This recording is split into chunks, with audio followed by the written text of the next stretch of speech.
तो फिर से स्वागत है आपका अपने YouTube channel Mahakal coaching classes में, जहां संधि की क्लासेस बैक टू बैक चल रही हैं आपकी। आज मैं लेकर आ गया हूं फिर से संधि की एक और क्लास, जिसमें आज हम करने वाले हैं ईयड़ स्वर संधि बहुत ही शानदार तरीके से। तो चलिए बातें ना करते हुए अपनी क्लास को स्टार्ट करते हैं। ईयड़ स्वर संधि क्या हमारी ईयड़ स्वर संधि, ठीक है। तो ईयड़ स्वर संधि, ठीक है। तो सबसे पहले हम लिखेंगे ईयड़ स्वर संधि की परिभाषा, फिर हमको पता चलेगा कि ईयड़ स्वर संधि होती क्या है। चलिए बेटा, ईयड़ स्वर संधि जब बीच में या वा रा के साथ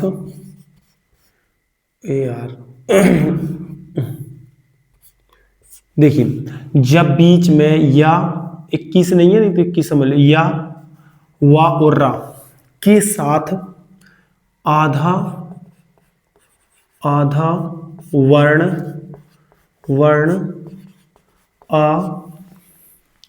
आ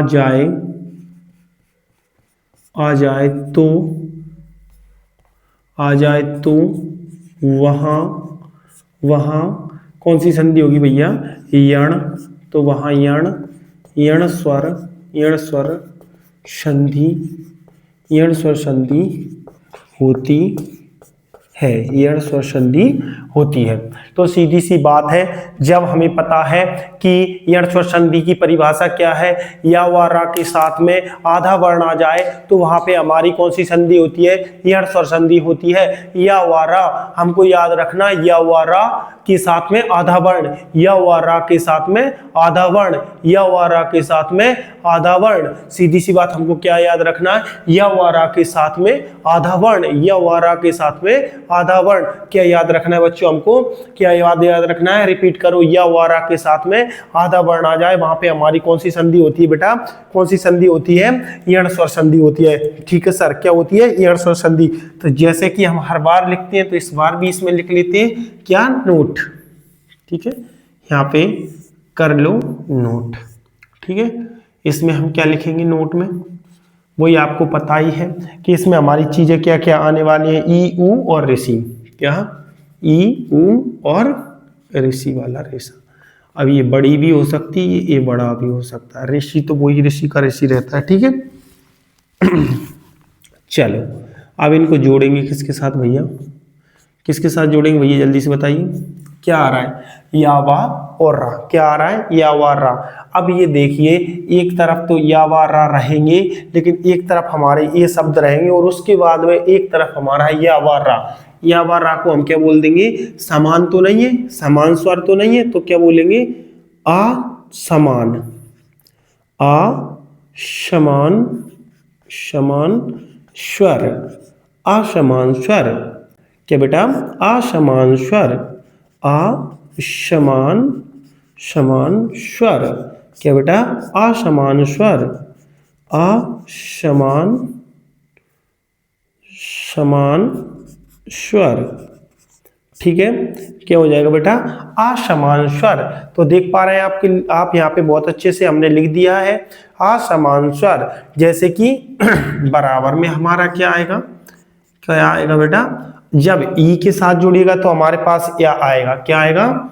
या आएगा। ठीक है, ई के साथ। ऊ के साथ जुड़ेगा तो हमारे पास क्या आ जाएगा बेटा? ऊ के साथ जुड़ेगा तो हमारे पास बा। ठीक है, बा। और बाद बाकी ऋषि के साथ जुड़ेगा तो रा। ठीक है, अब बात समझ में आ रही होगी तुम्हें थोड़ी बहुत। क्या आ रही होगी? बात समझ में आ रही होगी। वो नहीं आ रही है तो वो भी आ जाएगी। अभी हमको समझना बाकी है। क्या बाकी है? समझना बाकी है।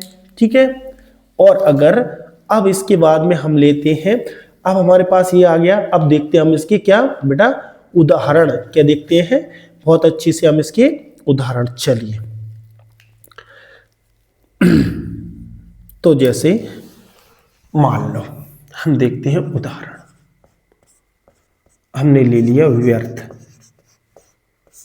या व रा के साथ में आधा वर्ण आ जाए, या व रा के साथ में आधा वर्ण आ जाए, पता है ना, या व रा के साथ में आधा वर्ण आ जाए तो आ गया या के साथ में आधा वर्ण, या व रा के साथ में आधा वर्ण, या और वा।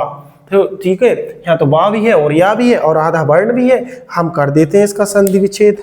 ठीक है, व्यर्थ, व्यर्थ का संधि विच्छेद होगा वी प्लस अर्थ। बी प्लस अर्थ की जगह हम हाँ सॉरी अर्थ ही आएगा, ठीक सही है, बी प्लस अर्थ।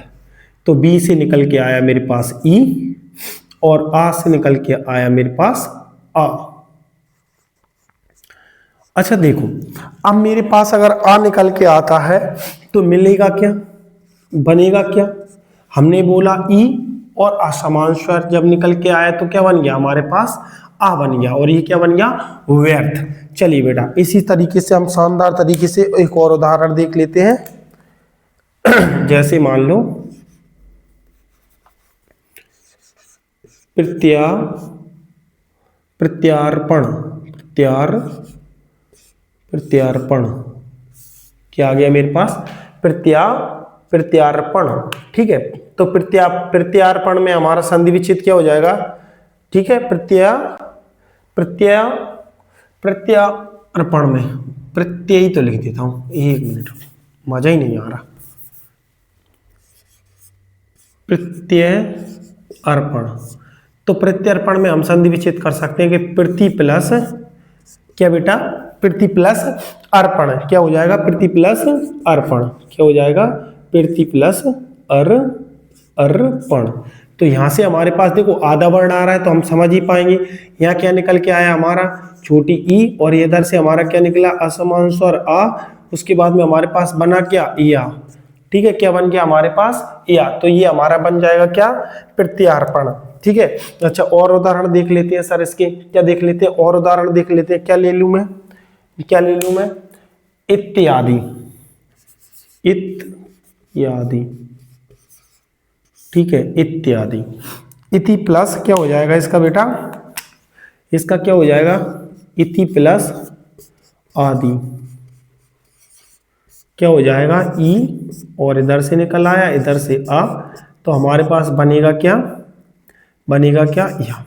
चलो अब हमने या के तो बहुत देख लिए सर उदाहरण, चलिए अब क्या देखते हैं, बा पे चलते हैं। ठीक है, और उदाहरण देखते हैं। चलो अब देखते हैं हम, मान लो बा के हमने ले लिया, हमने लिया स्वल्प, स्वल्प। ठीक है, स्वल्प, स्वल्प का संधि विच्छेद क्या हो जाएगा, सु प्लस अल्प, क्या हो जाएगा बेटा, सु प्लस अल्प। तो यहाँ पे क्या मिल रहा है मेरे पास, छोटा ऊ, और यहाँ पे क्या मिलने पास असमान स्वर आ, मिलके क्या बनेगा, हमने बताया था वा, वा बन गया।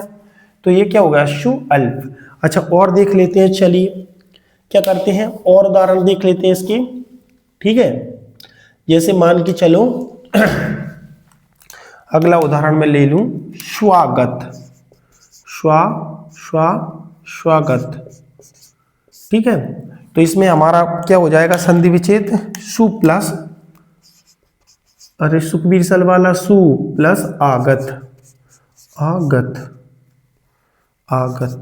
ठीक है बेटा, यहां से क्या निकला उ और यहां से क्या निकला आ, मिलके क्या बना, वाह, वाह बेटा वाह, क्या संधि सीख रहे हो, वाह, स्वागत। और देख लेते हम, मान के चलो प्रत्यार्प हो गया था, मान लो चलो, और हम क्या ले सकते हैं, अरे मेरी माता। चलिए अगला देखते हैं हम, मात्रानुमति। क्या, मात्रानुमति, मात्रानुमति, मति, मात्रानुमति। ठीक है, मात्रानुमति। ठीक है बेटा, क्या हो गया, मात्रानुमति, क्या हो जाएगा, मात्र अनुमति। मात्र अनुमति में हमारे पास क्या आना है, आधा रा आना चाहिए था ना, तो आधा वर्ण है क्या कहीं इसमें, मात्र त्रा में है ना बेटा, मात्र अनुमति, बिल्कुल हाँ हो जाएगा उदाहरण। चलिए देखते हैं, इसका क्या हो जाएगा, मात्र प्लस अनुमति, अनुमति, पति काय को हो रहा है भैया, मति लिख लो, अनुमति। ठीक है, हाँ या ना, हाँ या ना। इधर क्या हमारे पास आ है, या इधर हमारे पास ऋषि वाला रेसा आएगा बेटा, आ का मत सोचना, याद आ रहा हो। इधर क्या हमारे पास समान स्वर आ है, तो मिलके क्या बनेगा, एक मिनट, मिलके क्या बन जाएगा, आ। ठीक है, तो समझ में आया मात्रानुमति। ठीक है, ये बहुत अच्छे से तुम्हें समझ में आ पा रहा होगा। चलिए बहुत बढ़िया, ज्यादा बड़ा सेशन नहीं करना है हमें, आपको पता है कम से कम समय में बहुत अच्छे उदाहरण सीखने हैं। चलिए मैं इसके कुछ उदाहरण लिखता हूं जो आपकी एग्जाम की दृष्टि से बहुत महत्वपूर्ण रहते हैं। जैसे मान लो, क्या दिख पा रहा है, एक बार मैं वेरीफाई कर लेता हूँ, बिल्कुल गुड दिख रहा है। चलिए तो हम लिखते हैं, जैसे मान के चलो इसके उदाहरण है, अत्यधिक, लगभग 20 से 25 बार ये एग्जाम्पल्स रिपीट हो चुका है एग्जाम्स में। अब ये मत कहना सर ये कितनी बार रिपीट हो गया। दूसरा है अत्याचार, ठीक है बेटा। तीसरा है, तीसरा भी लिख रहा हूं, उपर्युक्त, उपर्युक्त, ठीक है बेटा। चौथा भी लिख रहा हूं, रुको, अलग अलग कलर से इसलिए लिख रहा हूं कि आपको अच्छे से दिख पाए। ठीक है, न्यून, न्यून, ठीक है बेटा। अगला देखो, अगला और लिख रहा हूं मैं, इत्यादि, इत्यादि, इत्यादि। अगला देखो एक और लिख रहा हूं, ठीक है, मध्य वालय, मध्य वालय, ठीक है बेटा। ठीक है, और लिख देता हूं आपको ये उदाहरण, जैसे मान के चलो बाद बाकी की मैंने इधर लिख दिए तो काफी है आपके लिए, देख पा रहे हो बहुत अच्छे से कि देखो। अब एक बार एनालिसिस करते हैं हम कि यण स्वर संधि में क्या होता है। जहां बीच में या वा रा के साथ में आधा वर्ण आ जाए, जहां बीच में या रा वा के साथ में आधा वर्ण आ जाए, वहां पे हमारी कौन सी संधि होगी भैया, यण स्वर संधि होगी। आंख बंद करके लगा देना, ये मेरा वादा है। यण स्वर संधि में असमान स्वर के साथ में ई ऊ और ऋषि आएगा। जैसे मान के चलो अत्याचार है, न्यून है, उपयुक्त, जहां आधा वर्ण दिख जाए यार आंख बूझ के लगा दो कि वहां पे हमारी यण स्वर संधि है। लेकिन ये भी देखना या वा रा हो, नहीं तो हाँ कहीं भी लगा दो। ठीक है, तो समझ में आया। स्वागत है, अर्थ है, व्यर्थ है, सफल है, असफल है, ये हमारे ऊपर है। सफल असफल हम होते रहेंगे, लेकिन हमारी पढ़ाई को हमको नहीं छोड़ना है। तो ठीक है बच्चों, खत्म करते हैं सेशन को यहीं पे। वीडियो अच्छी लगे तो चैनल को सब्सक्राइब करें, लाइक करें, कमेंट करें, शेयर करें, बहुत ज्यादा शेयर करें कि बोर्ड एग्जाम्स में किसी बच्चे के फंदियों के कारण से 1-2 नंबर ना कट पाए। जय हिंद, जय भारत। मिलते हैं अगली क्लास में, धन्यवाद।